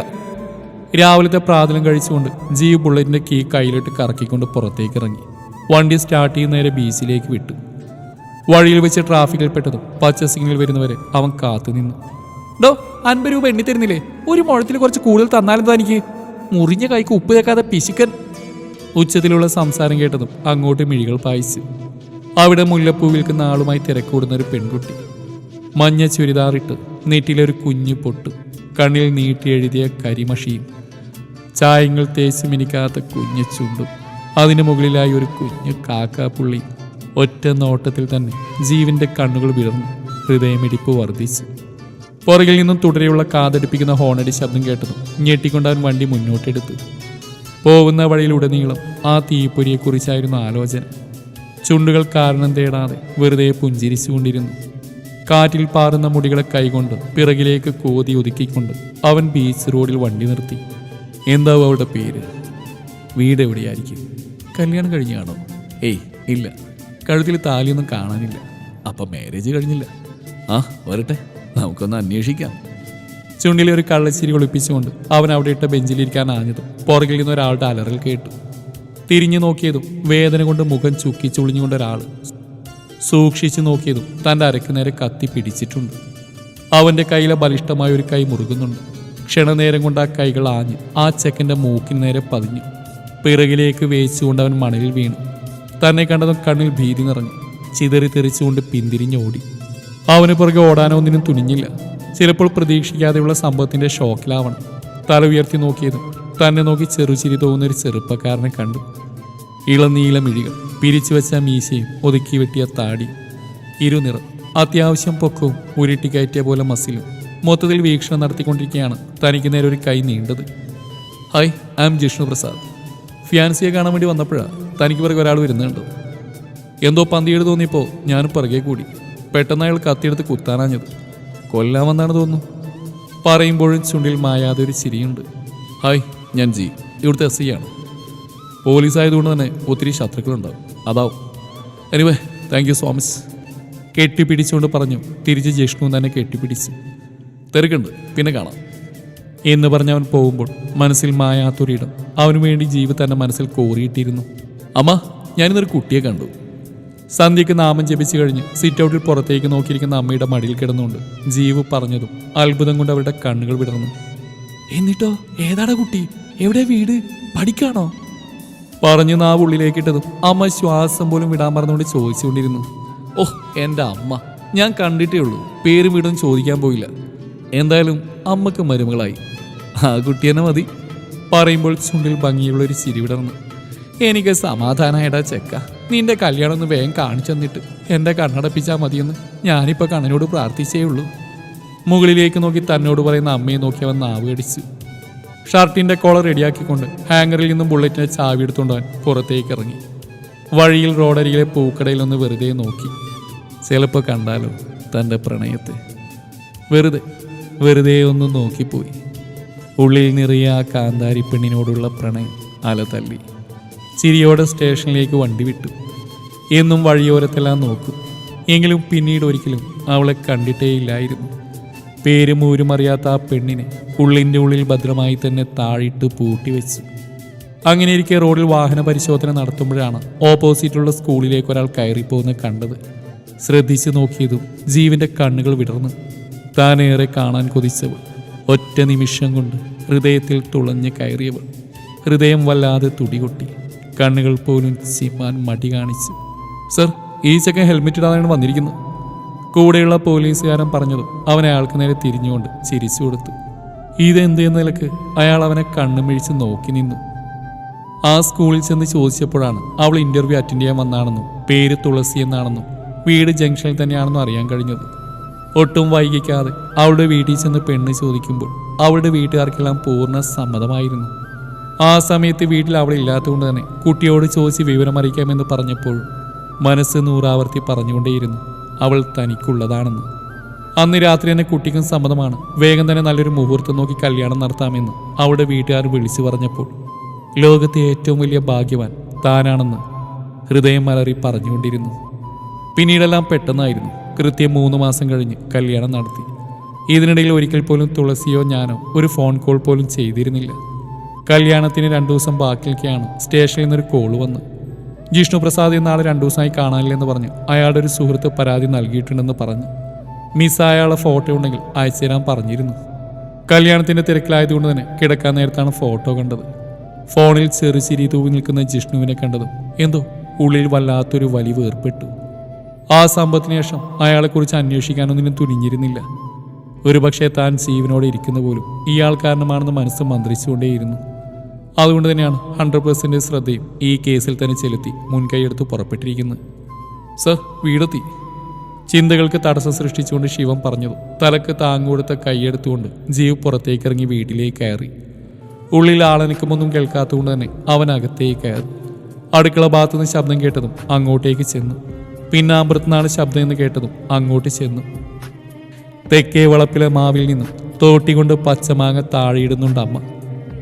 വീണ മാങ്ങയെടുത്ത് ആസ്വദിച്ച് കഴിക്കുന്ന തുളസിയെ കണ്ടതും അവൻ അവളെ തന്നെ നോക്കി നിന്നുപോയി. പുളിപ്പ് കൊണ്ട് ചുണ്ട് കൂട്ടിപ്പിടിച്ച് കണ്ണുകളിറുകെ ചിമ്മി നിൽക്കുന്ന തുളസിയെ കണ്ടതും അവനിൽ കുസൃതി നിറഞ്ഞു. വേഗം പോക്കറ്റിൽ നിന്ന് ഫോൺ എടുത്ത് ക്യാമറ എടുത്ത് അതിൽ അവളുടെ ചിത്രങ്ങൾ പകർത്തി ഫോണിലെ കുസൃതി നിറഞ്ഞ അവളുടെ മുഖത്ത് ചുണ്ടുകൾ അമർത്തി. അമ്മ! ഒന്നും കണ്ടിട്ടില്ലാത്ത പോലെ അവൻ വിളിച്ചു. തുളസി കയ്യിലെ മാങ്ങയെടുത്ത് പുറകിലേക്ക് ഒളിപ്പിച്ചു വെച്ച്. ആടാ ചെറുക്ക, ദേ മോൾക്ക് മാങ്ങ ഉണ്ടെന്ന് പറഞ്ഞപ്പോൾ ഞാൻ 2 പറിച്ചു കൊടുത്താ. ഇനിയിപ്പോൾ എനിക്ക് കറിയൊന്നും ഉണ്ടാക്കാൻ വയ്യ, ഇതുകൊണ്ട് ചമ്മന്തി അരച്ച് കഞ്ഞിയരാ. നിലത്തി കിടക്കുന്ന മാങ്ങ പെറുക്കിയെടുത്തുകൊണ്ട് അവരകത്തേക്ക് നടന്നു. പച്ചമാങ്ങ കഴിക്കാൻ ഇവൾക്കെന്താ, വയറ്റിലുണ്ടോ?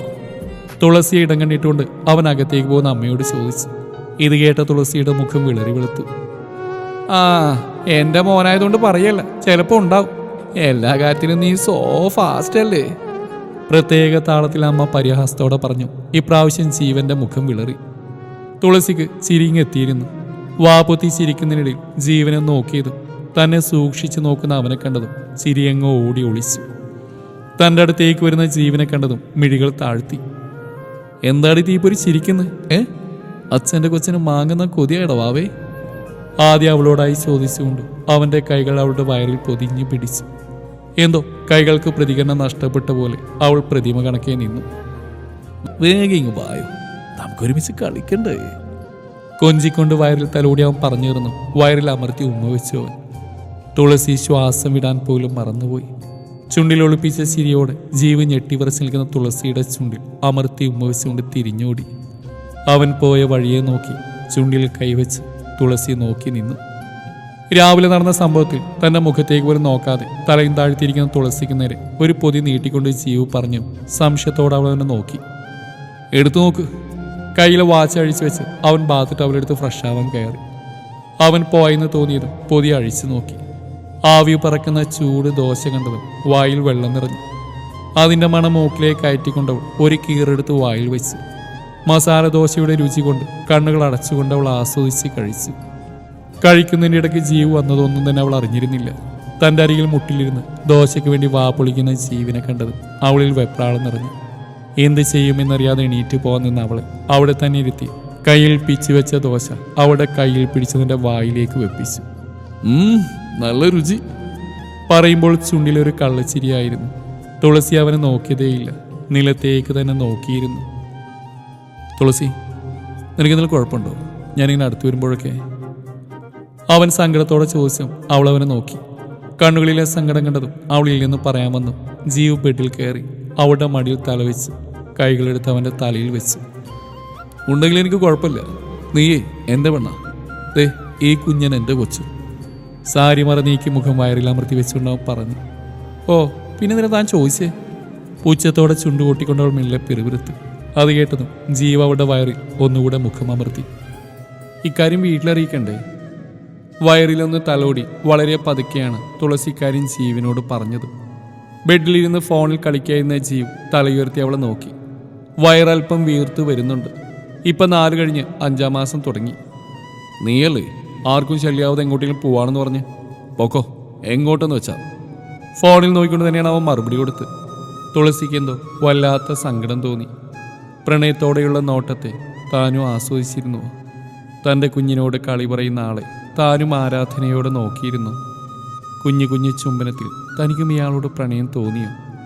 കണ്ണുകളൊന്ന് ഇറുകെ ചിമ്മി മുന്നിൽ തൻ്റെ പ്രാണന്റെ കൂടെ അവ്യക്തമായൊരു മുഖം തെളിഞ്ഞു. കൈകൾ വയറിനെ പൊതിഞ്ഞ് പിടിച്ചു.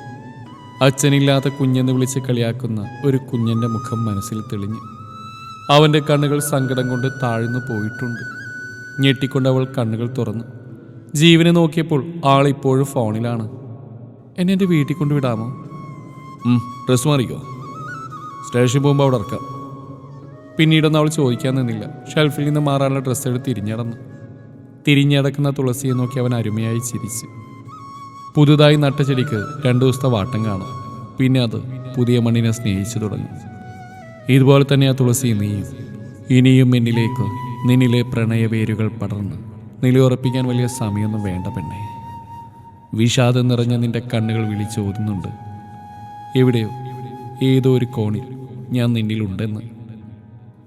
കണ്ണുകളിൽ പ്രണയം വല്ലാത്തൊരു ഭാവം നിറച്ചു. ചുണ്ടുകൾ വശ്യമായ ചിരി തൂവി. വീടിനെ മുറ്റത്ത് ഇറക്കി വിട്ട് ജീപ്പ് പോകുമ്പോൾ ഒരു തവണ തന്നെ തിരിഞ്ഞു നോക്കിയെന്നവൾ കരുതി. പ്രതീക്ഷയോടെ കണ്ണിൽ നിന്നും അവൻ്റെ വണ്ടി മറയുവോളം നോക്കി നിന്നു. ജീവിൻ്റെ ബുള്ളറ്റ് കണ്ണിൽ നിന്നും മറിഞ്ഞതും നിരാശയോടെ അവൾ ഗേറ്റ് തുറന്ന് വീട്ടിലേക്ക് കയറി. സൈഡ് മിററിലൂടെ തൻ്റെ ഒരു നോട്ടവും പ്രതീക്ഷിച്ച് നിൽക്കുന്ന തുളസിയെ കണ്ടതും ജീവൻ്റെ ഉള്ള സന്തോഷം കൊണ്ട് തുള്ളിക്കളിക്കുകയായിരുന്നു. എങ്കിലും തിരിഞ്ഞു നോക്കിയില്ല. വെറുതെ ഒരു സുഖം. ചിരിയോടെ അവൻ അപ്പോഴത്തെ അവളുടെ സങ്കടം നിറഞ്ഞ ഭാവമോർത്തുകൊണ്ട് സ്റ്റേഷനിലേക്ക് വണ്ടി വിട്ടു. സർ, ആ ജിഷ്ണുവിൻ്റെ കൂട്ടുകാർ വന്നിട്ടുണ്ട്. അന്ന് പരാതി അന്നും ഇയാൾ തന്നെയാണ്. ക്യാബിൽ ഇരുന്ന് ഓരോ ഫയലുകൾ നോക്കുമ്പോഴാണ് കോൺസ്റ്റബിൾ വന്ന് ജീവനോട് ഇക്കാര്യം പറഞ്ഞ്. അയാളോട് വരാൻ പറ. കയ്യിലെ ഫയലെടുത്ത് മടക്കി ടേബിൾ വെച്ച് ജീവ് ചെയറിൽ ചാഞ്ഞിരുന്നു. മേയ് വാതിൽ തട്ടിക്കൊണ്ട് അയാൾ ചോദിച്ചും സമ്മതം എന്നോണം ജീവ അയാളോട് കൈകൊണ്ട് അകത്തേക്ക് വരാൻ ആംഗ്യം കാണിച്ചു. സർ, ഞാൻ മോഹൻ, ജിഷ്ണുവിൻ്റെ അടുത്ത സുഹൃത്താണ്. അവനിപ്പോൾ കാണാതായിട്ട് ഏകദേശം 2 മാസത്തോളമായി. കാണാതായ 2 ദിവസത്തിനുള്ളിൽ തന്നെ ഇവിടെ പരാതിപ്പെട്ടതാണ്. എന്തെങ്കിലും വിവരം കിട്ടി അറിയിക്കാമെന്ന് പറഞ്ഞിരുന്നു. ഇതുവരെ കോൾ വന്നില്ല.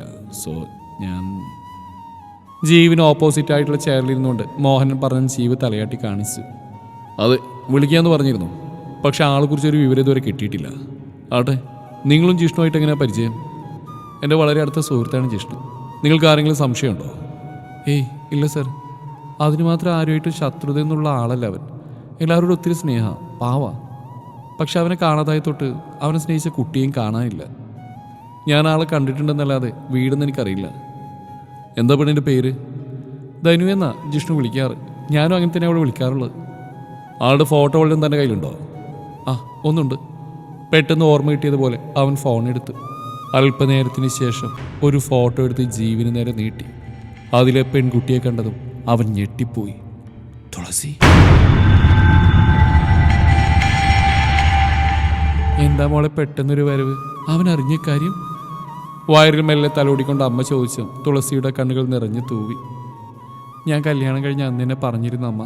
പക്ഷെ ആരാ ഇതിന് കാരണമെന്ന് പറഞ്ഞിട്ടില്ലായിരുന്നു. ഞാനും ആഗ്രഹിക്കുന്നുണ്ട് അമ്മ, പുതിയൊരു ജീവിതം തുടങ്ങാൻ. ജീവൻ്റെ കൂടെ നിൽക്കുമ്പോൾ വല്ലാത്തൊരു സന്തോഷമാണ് മനസ്സിന്. ഓർക്കാൻ ശ്രമിക്കാത്ത പല കാര്യങ്ങളും അവൻ്റെ കൂടെ നിൽക്കുമ്പോൾ ഞാൻ പാടെ മറന്നു പോകുന്നു. വയറിൽ പതിയെ തലോടിക്കൊണ്ടവൾ ഏങ്ങിക്കൊണ്ട് പറഞ്ഞു നിർത്തി. എൻ്റെ കുട്ടിക്കറിയാതെ ഇപ്പോൾ ഒന്നും ആലോചിക്കണ്ട. ഉള്ളിലുള്ള ആളെ അത് ബാധിക്കുക. നീ മുഖമൊക്കെ കഴിയുക, ഞാൻ ഭക്ഷണം എടുത്ത് വെക്കാം. വന്നപ്പോൾ തൊട്ടുള്ള ഇരുത്തല്ലേ. അവളുടെ കണ്ണുകൾ തുടച്ചുകൊണ്ട്, ഈ ചെറുപ്രായത്തിൽ തന്നെ ഒത്തിരി അനുഭവിച്ചിട്ടുണ്ട് എൻ്റെ കുഞ്ഞ്. ഇനിയെങ്കിലും അതിന് മനസ്സമാധാനം കൊടുക്കണേ ദേവിയെ. സർവേശ്വരനോട് പ്രാർത്ഥിക്കുമ്പോൾ ആ അമ്മ മനസ്സ് ചില്ല് കണ്ണാടി പോലെ ചിതറി തെറിച്ചിരുന്നു. മതിയമ്മ, കുറച്ചുകൂടി കഴിക്കുമോളെ, വയറ്റിലുള്ള ആൾക്ക് വളരണ്ടേ, അരുമയായ അമ്മ പറഞ്ഞു. വേണ്ടമ്മേ, വയറ് നിറഞ്ഞു, ഞാൻ പോയിന്ന് കിടക്കട്ടെ. പ്ലേറ്റിലേക്ക് വെള്ളമൊഴിച്ച് കൈ കഴുകിക്കൊണ്ട് അവൾ ശ്രദ്ധയോടെ എണീറ്റ് മുറിയിലേക്ക് നടന്നു. അവൾ പോകുന്നത് നോക്കി നെടുവീർപ്പിട്ടുകൊണ്ട് അവർ കഴിച്ച പ്ലേറ്റ് എടുത്ത് കിച്ചണിലേക്ക് നടന്നു. കോളിംഗ് ബെൽ അടിക്കുന്ന കേട്ടുകൊണ്ടാണ് അവർ അടുക്കളയിൽ നിന്ന് ഓടി വന്ന് കതക് തുറന്ന് മുന്നിൽ വെപ്രാളത്തോടെ നിൽക്കുന്ന ജീവനെ കണ്ടതും അവർ ചിരിയോട് അവൻ അകത്തേക്ക് ക്ഷണിച്ചു. അതൊന്നും നോക്കാൻ പോലും നിൽക്കാതെ ജീവ് വേഗം തന്നെ തുളസിയുടെ മുറി ലക്ഷ്യം വെച്ച് ഓടി. ഹെഡ് റെസ്റ്റിൽ തലവെച്ച് കിടക്കുന്ന തുളസിക്കരികിൽ അവൻ ചെന്ന് നിന്നു. അടുത്ത ആരോ ഉള്ള പോലെ തോന്നി കണ്ണുകൾ തുറന്നപ്പോൾ മുന്നിൽ നിൽക്കുന്ന ജീവനെ കണ്ടതും അവൾ വേഗത്തിൽ എണീറ്റിരുന്നു. ആരെ ഈ കുഞ്ഞിൻ്റെ അച്ഛൻ? വന്ന പാടെയുള്ള ജീവന്റെ ചോദ്യം കേട്ടതും അവളൊന്ന് ഞെട്ടിപ്പോയിരുന്നു. ഇനിയും ഒന്ന് മറച്ചു വെക്കേണ്ടെന്ന് മനസ്സ് കൂടെ കൂടെ മന്ത്രിച്ചതും അവൾ അവന് നേരെ തിരിഞ്ഞു. നിങ്ങൾ ഇത്രയും കാലം കാണാനില്ലെന്ന് പറഞ്ഞ് അന്വേഷിക്കുന്ന ആ ആളുടെ കുഞ്ഞ, എന്റെ കുട്ടിയേട്ടന്റെ കുഞ്ഞായത്. പറഞ്ഞു തുടങ്ങിയത് ശാന്തമാണെങ്കിലും അവസാനം അവൾ നെഞ്ചിലെ പിടപ്പ് കാരണം അലറി കരഞ്ഞിരുന്നു. ഇപ്പൊ ജിഷ്ണുവിടെ ഉണ്ട്. കൊന്നു കൊന്നു എന്റെ ഉണ്ണിയേട്ടനെ. പഴയ ഓർമ്മകൾ തികട്ടി വന്നു അവളൊരു ഭ്രാന്തിയെ പോലെ ആയിരുന്നു. ആരാ കൊന്ന്? അവളെ കുലുക്കിക്കൊണ്ട് ജീവി ചോദിച്ചതും തുളസിയുടെ കണ്ണുകൾ അടഞ്ഞു തുടങ്ങിയിരുന്നു. തളർച്ചയോടെ അവൾ അവൻ്റെ നെഞ്ചിലേക്ക് ചാഞ്ഞു. അപ്പോഴാണ് തറയിൽ പടർന്ന രക്തം അവൻ കണ്ടത്. ഞെട്ടലോടെ അവൻ അവളെ കവിളിൽ തട്ടി വിളിച്ചു. എണീക്കുന്നില്ലെന്ന് കണ്ടതും അവൻ അവളെയും കോരിയെടുത്ത് ഹോസ്പിറ്റൽ ലക്ഷ്യം വെച്ച് പാഞ്ഞു. ജീവ്, തുളസിക്ക് ഇപ്പോൾ കുഴപ്പമൊന്നുമില്ല, ഒരു ചെറിയ മയക്കത്തില്ല. പക്ഷേ ബേബി ഞങ്ങൾക്ക് രക്ഷിക്കാനായില്ല. ബിക്കോസ് ആസ്പിരിൻ ടാബ്ലറ്റ്സ് കൂടിയ അളവിൽ ആളുടെ വയറ്റിൽ ചെന്നിട്ടുണ്ട്. പിന്നെ ഒട്ടും സ്ട്രെസ് പാടില്ല ഈ അവസ്ഥയിൽ ആൾക്ക്. അത് അബോർഷന് കാരണമാണ്. ഹോസ്പിറ്റലിലേക്ക് കൊണ്ടുവന്നതും തുളസിയെ എമർജൻസി വാർഡിലേക്ക് മാറ്റി. ടെൻഷനോടെ ഓരോ നിമിഷവും വാർഡിന് മുമ്പിലൂടെ നടക്കുമ്പോഴാണ് ഡോക്ടർ ഇക്കാര്യമെന്ന് പറഞ്ഞത്. കണ്ണുകൾ അറിയാതെ നിറഞ്ഞു വന്നു. താനും കൊതിച്ചിരുന്നു ഒരച്ഛനാവാൻ. വേദനയോടെ ഹൃദയം അലമുറയിട്ടു. വാർഡിലെ കതക് തുറന്ന് അകത്തേക്ക് കയറി. കട്ടിലിൽ തളർച്ചയോടെ കിടക്കുന്ന തുളസിയുടെ തലയിൽ പതിയെ തലോടി നെറ്റിയിൽ അമർത്തി ചുംബിച്ചു. കണ്ണുകൾ ഒഴിഞ്ഞു കിടക്കുന്ന വയറിൽ ഉടക്കി നിന്നു. അലിവോടെ അവൻ്റെ കണ്ണുകൾ താന്നുപോയി. സർ, പേഷ്യന് നല്ല ക്ഷീണമുണ്ട്, അതുകൊണ്ട് ട്രിപ്പിട്ടിരിക്കുക. എനിക്ക് ഇനി 8 മണിക്കൂറാവും. അവിടേക്ക് വന്ന നഴ്സ് പറഞ്ഞു. ജീവ അവർക്ക് നേരെ വരേണ്ട ഒരു ചിരി നൽകി. ഞാനും കൊതിച്ചിരുന്നു പെണ്ണെ, ഒരച്ഛനാവാൻ. ആരുടെ കുഞ്ഞാണെന്ന് അറിയില്ലെങ്കിലും നിന്നോടുള്ള അളക്കാൻ കഴിയാത്ത പ്രണയം കൊണ്ട് ഈ ഉദരത്തിലെ കുഞ്ഞും എൻ്റേതാണെന്ന് തന്നെയാണ് ഞാൻ വിശ്വസിച്ചിരുന്നത്. ഇപ്പം എൻ്റെ ജീവൻ പോലും രക്ഷിച്ച ജിഷ്ണുവിൻ്റെ കുഞ്ഞാണെന്ന് അറിഞ്ഞതും തൊണ്ടയിലെന്തോ തറച്ച പോലെയാണ്. കുത്തി കുത്തി വേദനിക്കുന്നു. അവളുടെ വയറിൽ മുഖം ചേർത്തുകൊണ്ടവൻ ശബ്ദമില്ലാതെ ഓരോന്ന് പുലമ്പിക്കൊണ്ടിരുന്നു.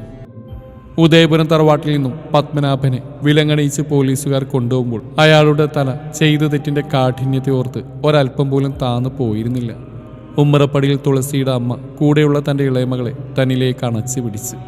ഭിത്തിയിലെ ഒരു കോണിലേക്ക് മാത്രം നോക്കിയിരിക്കുന്ന തുളസിയെ അവൻ ദയനീയമായി നോക്കി. ബോധം വന്നപ്പോൾ ആദ്യം തന്നെ അവളുടെ കൈകൾ പരതിയത് വയറിലായിരുന്നു. അപ്പോൾ മാത്രം ഒരു തുള്ളി മിഴിനീര് നാസികത്തുമ്പിലൂടെ ചാലിട്ടൊഴുകി. പിന്നെ തൊട്ട് ഇങ്ങനെയൊന്നും മിണ്ടാതെ കിടക്കുകയാണ്. ജീവൻ അവളെ കാണും തോറും നെഞ്ച് പൊടിയും പോലെ തോന്നി. വിവരമറിഞ്ഞ് വീട്ടിൽ നിന്നും അവൻ്റെ അമ്മ വന്നപ്പോൾ സ്റ്റെയറിൽ നിന്നും വീണതാണെന്ന് പറഞ്ഞ് ഒരുവിധം സമാധാനിപ്പിച്ചു.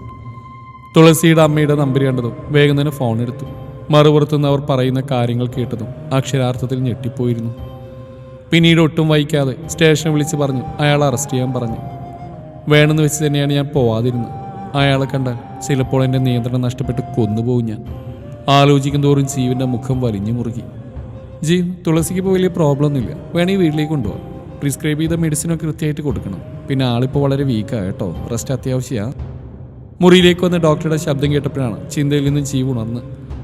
ഇവിടെ ഇങ്ങനെ കിടക്കുന്നതിൽ നല്ലത് വീട്ടിലെ അന്തരീക്ഷം തന്നെയാണ് ബെറ്റർ എന്ന് തോന്നിയതുകൊണ്ട് ഡിസ്ചാർജ് വാങ്ങി വീട്ടിലേക്ക് തിരിച്ചു. കാറിലിരുന്ന് പുറത്തേക്ക് നോക്കിയിരിക്കുന്ന തുളസിയുടെ കയ്യിൽ അവൻ തൊട്ടതും അവൾ അവനെ നോക്കി. ക്ഷണനേരം കൊണ്ട് കണ്ണുകൾ നിറഞ്ഞു, ചുണ്ടുകൾ വിതുമ്പിപ്പോയി. കണ്ണീരോട് അവൾ അവൻ്റെ നെഞ്ചിലേക്ക് ചാഞ്ഞു. ജീവ അവളെ പൊതിഞ്ഞു പിടിച്ചു. വിരിനെറ്റിയിൽ കണ്ണീരും ചുംബനങ്ങളും മത്സരിച്ചു വീണുടഞ്ഞു. നിശബ്ദം തേങ്ങുമ്പോൾ തുളസിയുടെ ചിന്തകൾ പുറകിലേക്ക് പാഞ്ഞു. തൻ്റെ സന്തോഷം പാടെ നീങ്ങിയ നാളുകൾ. ബീച്ചിൽ വെറുതെ ചെന്നിരിക്കുന്നത് എൻ്റെ മനസ്സിന് വല്ലാത്തൊരു ആവേശമായിരുന്നു.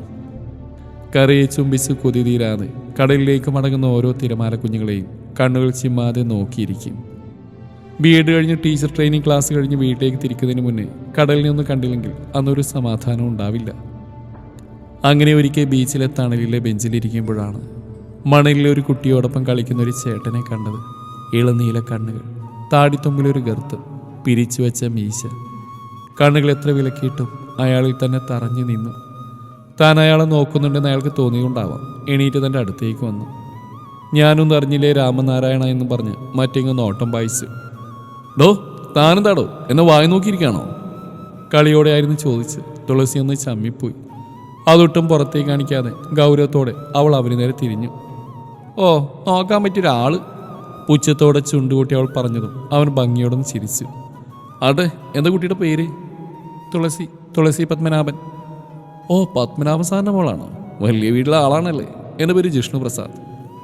അങ്ങോട്ടും ഇങ്ങോട്ടും പരിചയപ്പെട്ട് പിരിയുമ്പോൾ ഉള്ളിൽ എന്തോ വല്ലാത്തൊരു സന്തോഷമായിരുന്നു. പിന്നെ ദിവസവും കാണും, സംസാരിക്കും. ശാന്തമായ സ്വഭാവം. എല്ലാവർക്കും ഒരു ചിരിയുണ്ടാവുക ചുണ്ടിൽ. കയ്യിൽ 5 പൈസ ഇല്ലെങ്കിലും കടം വാങ്ങിയെങ്കിലും സഹായിക്കും. ഇതുകൊണ്ടൊക്കെ ആവാം കോടീശ്വരപുത്രിയായ എൻ്റെ മനസ്സിൽ വൈകാതെ തന്നെ ജിഷ്ണു എന്ന ചെറുപ്പക്കാരൻ സ്ഥാനം പിടിച്ചത്. ഊണിലും മുറക്കിലും ജിഷ്ണുവും ഞാനൊത്തുള്ള ജീവിതം മാത്രമായി. പറയാതെ വയ്യ എന്നായപ്പോൾ ഒരിക്കൽ കണ്ടുമുട്ടിയ സ്ഥലത്ത് വെച്ച് തന്നെ ഇഷ്ടം തുറന്നു പറഞ്ഞു. അതൊന്നും ശരിയാവില്ല, ഞാനും നീ തമ്മിൽ ഒരുപാട് അന്തരമുണ്ടെന്ന് പറഞ്ഞ ആളെ പിന്നീട് 2 ദിവസം കണ്ടതേയില്ല. പിറ്റേന്ന് ട്രെയിനിങ് സെൻറ്ററിന് മുമ്പിൽ അങ്ങോട്ടും ഇങ്ങോട്ടും നടക്കുന്ന ജിഷ്ണുവിനെ കണ്ടതും വേഗം തന്നെ അങ്ങോട്ട് ചെന്നു. തന്നെ കണ്ടതും പൂണ്ടടക്കം കെട്ടിപ്പിടിച്ചു. തോളിലൊരു നനവ് പോലെ തോന്നിയതും ആളിൽ നിന്ന് വിട്ടുമാറി ആ മുഖത്തേക്ക് നോക്കിയപ്പോഴാണ് കരയുകയാണെന്ന് മനസ്സിലായത്. എനിക്ക് നീയില്ലാതെ പറ്റില്ലടാ. വലിയ വീട്ടിലെ കുട്ടിയായി നീ ഒരുപാട് സൗകര്യങ്ങളിലാണ് വളർന്നു. എനിക്കതൊന്നും നിനക്ക് തരാൻ പറ്റില്ല. ഇതിനൊക്കെ സമ്മതമാണെങ്കിൽ ജീവനുള്ളവരെ ഒരിറ്റ് കണ്ണീര് വീഴ്ത്താതെ ഞാൻ നോക്കാം. സമ്മതമായി ആ നെഞ്ചിലേക്ക് മുഖം അമർത്തുമ്പോൾ പാതയോരത്തെ കണിക്കൊന്ന ഇളം കാറ്റിൽ പൂക്കൾ പൊഴിച്ചു. പിന്നീട് അങ്ങോട്ട് പ്രണയദിനങ്ങളായിരുന്നു. വീട്ടിൽ പുറത്തേക്ക് പോകാനൊക്കെ അത്യാവശ്യം ഫ്രീഡം ഉള്ളതുകൊണ്ട് തന്നെ അത് മുതലെടുത്തു എന്ന് വേണം പറയാൻ. ഒഴിവുള്ള സമയങ്ങളിലെല്ലാം തൻ്റെ ഉണ്ണിയേട്ടൻ്റെ കൂടെയായിരുന്നു. ആളുടെ കൂടെ നടക്കുമ്പോൾ മുഖം മറച്ചായിരുന്നു നടക്കാറ്. വീട്ടിലറിഞ്ഞാൽ വലിയ പ്രശ്നമാവുന്നുള്ളതുകൊണ്ട് തന്നെ അങ്ങനെ വില കുറഞ്ഞ കുപ്പിവള ചുവപ്പിൽ ഞങ്ങളുടെ പ്രണയം ചുവന്ന് തൊടുത്തു. കഴുത്തിൽ താലിച്ചരടിൻ്റെ ബലമില്ലാതെ എന്നിലെ പെണ്ണിനെ ഉണ്ണിയേട്ടനെ സമ്മാനിക്കുമ്പോൾ ഒട്ടും ആലോചിക്കാനുണ്ടായിരുന്നില്ല. താൻ കണ്ടെത്തിയത് വ്യക്തമായ പാതി തന്നെയാണെന്ന് മനസ്സുറപ്പിച്ച് പറഞ്ഞുകൊണ്ടിരുന്നു. ആയിടെയാണ് വീട്ടിലൊരു കല്യാണാലോചന വന്ന്. വീട്ടിൽ വന്ന് അവർ പെണ്ണ് ചോദിച്ച സമയത്ത് ഞാൻ വീട്ടിലില്ലായിരുന്നു. പതിവ് പോലെ ഉണ്ണിയേട്ടൻ്റെ കൂടെ പുറത്തു തന്നെയായിരുന്നു. വീട്ടിലേക്ക് വന്നു അച്ഛനും അമ്മയും കരീനോട് പറഞ്ഞു. എടുത്തപാട് ഞാൻ വേണ്ടെന്ന് ഉറപ്പിച്ച് പറഞ്ഞു. വേണ്ട അച്ഛാ, ഇപ്പം എനിക്ക് കല്യാണം വേണ്ട. എൻ്റെ കോഴ്സ് കഴിഞ്ഞില്ലല്ലോ, അത് കഴിഞ്ഞിട്ട് ജോലിയായിട്ട് മതി കല്യാണം. അതിനെന്താ മോളെ, അവൻ പോലീസാ, നിന്നെ ജോലിക്കും വിടും. മാത്രമല്ല നമുക്ക് പറ്റിയ ഫാമിലിയാ, തറവാട് കൊണ്ടും പണം കൊണ്ടും എല്ലാം. ഞാൻ അവർക്ക് വിളിച്ചു പറയാൻ പോവാ. ഫോണെടുത്ത് തൻ്റെ മറുപടി കാത്തിരിക്കാതെ അച്ഛൻ പോയതും കാര്യം കൈവിട്ടുപോയെന്ന് തോന്നിയുകൊണ്ട് വേഗം തന്നെ മുറിയിൽ കയറി ഉണ്ണിയേട്ടനെ വിളിച്ചു. കാര്യങ്ങളെല്ലാം പറഞ്ഞു കഴിഞ്ഞപ്പോൾ മറുപുറത്തുനിന്ന് ശബ്ദമൊന്നും കേട്ടില്ല. ഉണ്ണിയേട്ടാ. എടി പെണ്ണെ, അച്ഛൻ സമ്മതിക്കില്ലടി. എനിക്ക് പറ്റിയില്ലടാ, ഇനി ഒറ്റപ്പെട്ട് ജീവിക്കാം. പറയുമ്പോൾ ആ ശബ്ദം ഇടറിയിരുന്നു. ഒരിക്കലും അച്ഛൻ സമ്മതിക്കില്ല. നമുക്ക് നാളെ തന്നെ ഇവിടുന്ന് പോവാം, എന്നിട്ട് കുറച്ച് ദിവസം കഴിഞ്ഞ് വീട്ടിലേക്ക് വരാം. എന്തായാലും അച്ഛൻ്റെ മോളല്ലേ, സമ്മതിക്കാണ്ടിരിക്കില്ല. ഉള്ളിൽ ചെറിയൊരു ആത്മവിശ്വാസം ഉണ്ടായിരുന്നു. ഞാൻ നാളെ വരാം. ഇപ്പോൾ ഏട്ടൻ്റെ കുട്ടി കുളിച്ച് വല്ലതും കഴിച്ച് ഉറങ്ങാൻ നോക്ക്. ഫോൺ വെച്ച് അത്യാവശ്യം വേണ്ട സാധനങ്ങളൊക്കെ ബാഗിലാക്കി അല്പം ടെൻഷൻ ഉണ്ടായിരുന്നെങ്കിലും കണ്ണുകളടച്ച് കിടന്നു. പുലർച്ചെ ഒരു 4 മണിക്ക് ഫോൺ ബില്ലടിക്കുന്ന കേട്ടാണ് ഉണർന്ന്. ഉണ്ണിയേട്ടൻ്റെ കോളാണെന്ന് കണ്ടതും ബാൽക്കണി വാതിൽ തുറന്ന് പുറത്തേക്ക് നോക്കി. താഴെ തന്നെയും കാത്തിരിക്കുന്ന ഏട്ടനെ കണ്ടതും മുഖം കഴുകിയ ബാഗ് എടുത്ത് ശ്രദ്ധയോടെ ബാൽക്കണി വഴി താഴേക്ക് ഇറങ്ങി. ബൈക്കിൽ ഏട്ടൻ്റെ പുറകിലിരുന്ന് ആ പുറത്ത് തലചായ്ച്ച് യാത്ര ചെയ്യുമ്പോൾ പുതുജീവിതത്തെക്കുറിച്ചുള്ള പ്രതീക്ഷകൾ നാമ്പിട്ട് തുടങ്ങിയിരുന്നു. ഒരു കൊച്ചു വീട്ടിലാണ് ഏട്ടൻ എന്നെ കൊണ്ടുപോയത്. ഒന്ന് വെളിച്ചം വെച്ചതും എന്നെയും കൂടി രജിസ്റ്റർ ഓഫീസിൽ ചെന്ന് ഒരു കല്യാണം നടത്തി. അവിടെയുള്ള ആളുകൾ തന്നെയായിരുന്നു സാക്ഷിയായി ഒപ്പിട്ടത്. കഴുത്തിലൊരു മഞ്ഞച്ചരടി ആർത്തി, പരസ്പരം ഹാരങ്ങൾ ചാർത്തി, സുഖത്തിലും ദുഃഖത്തിലും പരസ്പരം കൂടെ ഉണ്ടാവുമെന്ന് മൗനമായി വാക്ക് നൽകി. വീട്ടിൽ നിന്ന് യാതൊരുവിധ ബന്ധം ഉണ്ടായിരുന്നില്ല. ഒന്ന് അന്വേഷിച്ചു പോലും ആരും വന്നിരുന്നില്ല. സന്ധ്യാനേരം തുളസി തറയിൽ വിളക്കും വെച്ച് ഉണ്ണിയേട്ടൻ്റെ തോളിൽ തലയായിച്ചിരിക്കുമ്പോഴാണ് ഏട്ടൻ്റെ ഫോൺ റിങ്ങിയത്. പരിചയമില്ലാത്ത നമ്പരായതുകൊണ്ട് തന്നെ ശങ്കയോടെയാണ് കോൾ എടുത്ത്. അപ്പുറത്തുനിന്നുള്ള അമ്മയുടെ ഇടറുന്ന ശബ്ദം കേട്ടതും ഏട്ടൻ വേഗം ഫോൺ എനിക്ക് തന്ന് അകത്തേക്ക് കയറിപ്പോയി. ഹലോ മോളെ, കരഞ്ഞുകൊണ്ടായിരുന്നു അമ്മ വിളിച്ച്. ആ ശബ്ദം കേട്ടോ ഞാനും കരഞ്ഞുപോയി. അപ്പാ. പിന്നീട് കുറച്ചു നേരം 2 സൈഡിൽ നിന്ന് ഏങ്ങലുകൾ ഉയർന്നു കേട്ടു. മോളെ, അച്ഛനാണ് കൂട്ട പറയുമ്പോൾ അച്ഛനും കരയുകയായിരുന്നു. എന്തിനാണ് ഇങ്ങനെ ചെയ്ത്? എന്നോട് പറഞ്ഞ അച്ഛൻ സന്തോഷത്തോടെ നടത്തി തരില്ലായിരുന്നു. നാളെ തന്നെ എൻ്റെ കുട്ടി മോനെയും കുട്ടി വീട്ടിലേക്ക് വാ. നമുക്ക് നാടറിയിച്ച് തന്നെ നിങ്ങളുടെ വിവാഹം നടത്തണം. അച്ഛൻ പറയുന്ന കേട്ടതും സന്തോഷം കൊണ്ട് ഉള്ളം തുടികൊട്ടി. വരാമെന്ന് സമ്മതം അറിയിച്ച് അകത്തേക്ക് ചെന്ന് ഏട്ടനോട് കാര്യം പറഞ്ഞു. കാര്യം കേട്ടതും തന്നെക്കാൾ വലിയ സന്തോഷമായിരുന്ന ആൾക്ക്. ഒരുപക്ഷെ ഇതുവരെ കിട്ടായിരുന്ന സ്നേഹം തൻ്റെ മാതാപിതാക്കളിൽ നിന്ന് കിട്ടുമെന്ന ആഗ്രഹം കൊണ്ടാവണം. രാവിലെ കുളിച്ച് ഫ്രഷായി നല്ലൊരു നേരി തൊടുത്ത് കണ്ണാടിക്കുമ്പിൽ നിൽക്കുമ്പോഴാണ് ഏട്ടൻ കുളി കഴിഞ്ഞ് ഇറങ്ങിയത്. നേരെ തൻ്റെ അടുത്തേക്ക് വന്ന് അരയിലൂടെ കൈയിട്ട് കഴുത്തിരിക്കൽ മുഖമമർത്തി. എണീക്കുണ്ണിയേട്ടാ, പോയി ഒരുങ്ങ്, വേഗം പോവാ എന്ന് പറഞ്ഞതും മുഖമുയർത്തി തൻ്റെ കവിളിൽ ചുംബിച്ചു. സിന്ദൂരച്ചെപ്പിൽ നിന്ന് കുങ്കുമം എടുത്ത് നെറുകിൽ നീട്ടി ചുമപ്പിച്ചു. ബ്ലൗസിനുള്ളിൽ കിടന്ന മഞ്ഞച്ചരട് പുറത്തേക്കിട്ട് തോളിലും തട്ടിക്കൊണ്ട് ഷർട്ട് എടുത്തുടുത്തു. ബൈക്കിന് പുറകിൽ നിന്ന് വീട് ലക്ഷ്യം വെച്ച് നീങ്ങുമ്പോൾ ഉള്ളിൽ നിറയെ കുറ്റബോധമായിരുന്നു. പറയാമായിരുന്നു, സ്വന്തം അച്ഛനല്ലേ, മക്കളുടെ ഇഷ്ടങ്ങൾ നടത്തി തരാതിരിക്കില്ല, വേണ്ടായിരുന്നു ഈ എടുത്തിയാട്ടം. ചെയ്ത തെറ്റിന് കാല് പിടിച്ച് മാപ്പ് പറയണം, മനസ്സിൽ കണക്കൂട്ടിക്കൊണ്ടേയിരുന്നു അവൾ. പുറത്തേനെ ഞങ്ങൾ കാത്ത് അച്ഛനും അമ്മയും അനിയത്തിയും ഉണ്ടായിരുന്നു. ചിരിയോടെ അമ്മയെ കെട്ടിപ്പിടിച്ചു. അച്ഛനെ ദയനീയമായി ഒന്ന് നോക്കി. ഏട്ടൻ്റെ കൈ പിടിച്ച് അകത്തേക്ക് കൊണ്ടുവന്ന അച്ഛനെ ബഹുമാനത്തോടെ നോക്കി നിന്നു. അമ്മയുടെ കൂടെ താനും അകത്തേക്ക് കയറി. സെറ്റിലിരിക്കുന്ന ഏട്ടൻ്റെ അടുത്ത് ഞാനും ചെന്നിരുന്നു. കൂടെ ഓരോ വിശേഷങ്ങൾ പറഞ്ഞ അമ്മയും ഉണ്ട്. ഒരു ട്രെയിൽ ജ്യൂസുമായി അച്ഛൻ അരികിലേക്ക് വന്നു. സന്തോഷത്തോടെ അതെടുത്ത് കുടിച്ചു. ഏറെ സ്നേഹത്തോടെ ഞങ്ങൾ പരിചരിക്കുന്ന അച്ഛനെ നന്ദിയോടെ നോക്കി. ഹൃദയം കുറ്റബോധം കൊണ്ട് അലറിക്കരഞ്ഞു. കുടിച്ചു കഴിഞ്ഞ് 2 മിനിറ്റ് കഴിഞ്ഞതും ഏട്ടൻ ചുമക്കാൻ തുടങ്ങി. ആദ്യം വെറുതെയാണെന്ന് കരുതിയെങ്കിലും പിന്നെ വായിൽ നിന്ന് ചോര തുപ്പി. പേടിച്ചു പോയി ഞാൻ. വേഗം തന്നെ സാരി തലപ്പോണ്ട് ചോര തുടച്ച് അമ്മയോട് വെള്ളമെടുക്കാൻ പറഞ്ഞ് ഏട്ടനെ തനിയിലേക്ക് ചേർത്ത് പിടിച്ചു. ബോധം മറിഞ്ഞ് നിലത്തേക്ക് വീണുപോയിരുന്നു. ഞെട്ടലോടെ ഏട്ടൻ്റെ തല മടിയിലേക്ക് വെച്ച് തട്ടി വിളിച്ചുകൊണ്ടിരുന്നു ഞാൻ. വിളിച്ചിട്ടൊന്നും കാര്യമില്ല, ഈ പിച്ചക്കാരൻ ചെറുക്കൻ ഈ സമയത്ത് പരലോകത്ത് എത്തിക്കാണും. ക്രൂരമായ ചിരിയോടെ പറയുന്ന അച്ഛനെ നടുക്കത്തോടെ ഞാൻ നോക്കി. ഉള്ളിലേക്ക് കൊണ്ടുപോയി അടച്ചിട അവളെ. കുടുംബത്തിന്റെ മാനം നശിപ്പിക്കാൻ താഴ്ന്ന വർഗത്തിന്റെ ഒപ്പം ഇറങ്ങിപ്പോയിരിക്കുന്നു. പറഞ്ഞു വെച്ച അന്ന് തന്നെ നിന്റെ വിവാഹം നടക്കും. അന്നല്ല നീ പുറലോകം കാണില്ല. തനിക്ക് നേരെ ആർത്തുകൊണ്ടെടുക്കുന്ന അച്ഛനെ നടുക്കത്തോടെ നോക്കി നിന്നു. ആരോ തന്നെ കൈകളെടുത്തു കൊണ്ടുപോകുമ്പോൾ കണ്ണുകൾ അച്ഛനിൽ തന്നെയായിരുന്നു. റൂമിൽ കൊണ്ടുപോയി വാതിൽ കൊട്ടിയടക്കുന്ന ശബ്ദം കേട്ടപ്പോഴാണ് എന്താണ് നടന്നതെന്ന് ഓർത്തെടുക്കാൻ പോലും ശ്രമിച്ചത്. അരമുറയിട്ടുകൊണ്ട് വാതിൽ ആഞ്ഞു കൊട്ടിക്കൊണ്ടിരുന്നു. ആരും വന്നില്ല. തളർച്ചയോടെ നിലത്തേക്ക് ഊർന്നു വീണു.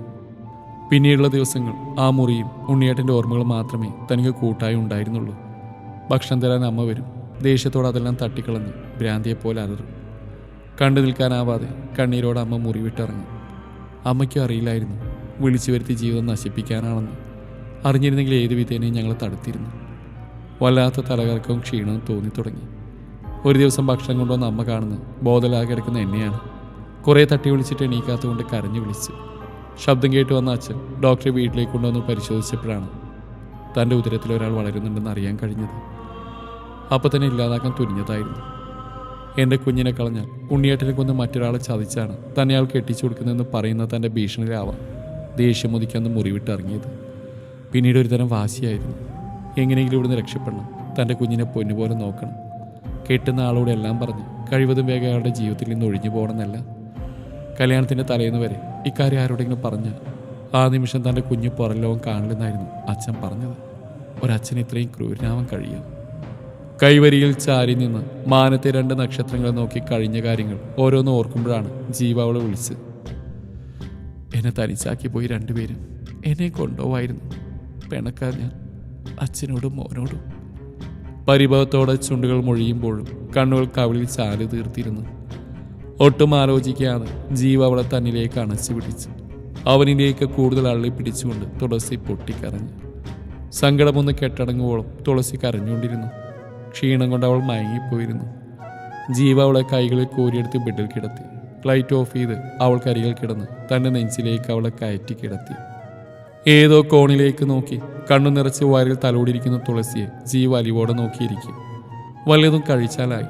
ശരീരം മുട്ടി ഉണങ്ങി എല്ലുകൾ പുറത്തേക്ക് കാണും വിധമായി. കണ്ണുകൾ ഉള്ളിലേക്ക് കുഴിഞ്ഞുപോയി. പണ്ടുള്ള തുളസിയിൽ നിന്ന് ആകെ ഒരു മാറ്റം. ഇതിൻ്റെ ഇടയ്ക്ക് പത്മനാഭന് ഇരട്ട ജീവപര്യന്തവും പിഴയും കോടതി വിധിച്ചു. കോടതിയിൽ വെച്ചും തലയുയർത്തി പിടിച്ച് വീറോടെ നടക്കുന്ന അയാളെ കാണും തോറും ജീവനുള്ളിൽ ദേഷ്യം ആളിക്കത്തി. മുഴുവൻ വിധി കേൾക്കാതെ അവിടുന്ന് ഇറങ്ങി. ആട്ടുതൊട്ടിലിരുന്ന് മാനത്തെ 2 താരകത്തെ നോക്കി പുഞ്ചിരിക്കുന്ന ജീവനരികിൽ തുളസി വന്നിരുന്നു. അവളെ ഒന്ന് നോക്കിയ ശേഷം അവൻ വീണ്ടും അങ്ങോട്ട് തന്നെ നോക്കിയിരുന്നു. തുളസി, പറയുന്നോട് തെറ്റുണ്ടെന്ന് വിചാരിക്കരുത്. ഈ ജന്മം എനിക്ക് മാത്രമായിക്കൂടെ തുളസി? അടുത്ത ജന്മം ഞാൻ നിന്റെ ഉണ്ണിയേട്ടൻ്റെ കയ്യിൽ എന്നെ പത്രമായി ഏൽപ്പിച്ചോളാം. തൊണ്ടയിടറിപ്പോയി. എനിക്കൊരു കുഞ്ഞിനെ തരാമോ? ഒത്തിരി ഒത്തിരി കൊതിച്ചു പോയി ഞാൻ. ഒഴിഞ്ഞു കിടക്കുന്ന ഈ വയറ് കാണും തോറും ഭ്രാന്ത് പിടിക്കുക ജീവനിക്ക്. അവൻ്റെ തോളിലേക്ക് തലചായ്ച്ചുകൊണ്ട് ശാന്തമായി അവൾ പറഞ്ഞു നിർത്തി. വിശ്വാസം വരാനാവാതെ അവൻ അവളിലേക്ക് നോക്കി. നിന്നിൽ ഒരു തരി ഇഷ്ടമെങ്കിലുണ്ടോ പെണ്ണെ? എന്നോട്. കണ്ണുനീർ കാഴ്ചയെ മറച്ചു. ഇനിയും നിന്റെ പ്രണയം കണ്ടില്ലെന്ന് നടിക്കാനാവുന്നില്ല ജീവ്. എനിക്കും ഇഷ്ടം. പക്ഷേ ഉണ്ണിയേട്ടനോളം വരില്ല. കണ്ണുകൾ ഇറുകെ ചിമ്മി. കണ്ണുനീർ ഭൂമിയിൽ തട്ടിച്ചിതറി. കേൾക്കേണ്ട താമസം ജീവ അവളെ തന്നിലേക്ക് ചേർത്ത് പിടിച്ചു. വിരിനെറ്റിയിൽ ചുംബനം കൊണ്ട് മൂടി. സ്ഥാനം മാറി അവ ശരീരത്തിൽ ഇഴഞ്ഞു നടന്നു. തടസ്സമായ വസ്ത്രങ്ങൾ തറയിൽ ചിന്നിച്ചിതറി. മാനത്തെ താരകമൊന്ന് കണ്ണു ചിമ്മി. ആവശ്യതയോടെ തന്നെ നെഞ്ചിൽ കിടക്കുന്ന തുളസിയെ അവൻ കൊതി തീരാതെ ചുംബിച്ചുകൊണ്ടിരുന്നു. രണ്ടുപേരുടെയും കണ്ണുകൾ നിറഞ്ഞിരുന്നു. എന്തായി? അങ്ങോട്ടും ഇങ്ങോട്ടും നടക്കായിരുന്ന ജീവ് തുളസിയെ കണ്ടു ടെൻഷനോട് ചോദിച്ചു. അവളുടെ മുഖത്തെ നിരാശ കണ്ടതും ബെഡിൽ ചെന്നിരുന്നു. സാരല്ലടാ, നമുക്കൊന്നുകൂടെ ട്രൈ ചെയ്യാന്നേ. ഉള്ളിലെ സങ്കടം പുറമേ കാണിക്കാതെ അവൻ കുസൃതിയോടെ പറഞ്ഞു. അയ്യടാ, അങ്ങനെ ഇപ്പോൾ ഒന്നുകൂടെ ട്രൈ ചെയ്യണ്ട. അതൊന്നും ഈ സമയത്ത് പാടില്ലാത്ത. കയ്യിലെ പ്രഗ്നൻസി കിറ്റ് അവന് നേരെ കാണിച്ചുകൊണ്ട് അവൾ പറഞ്ഞതും കവിളുകളിൽ ചുവപ്പ് രാശി പടർന്നിരുന്നു. വിശ്വാസം വരാതെ ജീവ അതിലേക്ക് തന്നെ പിഴിച്ചു നോക്കി.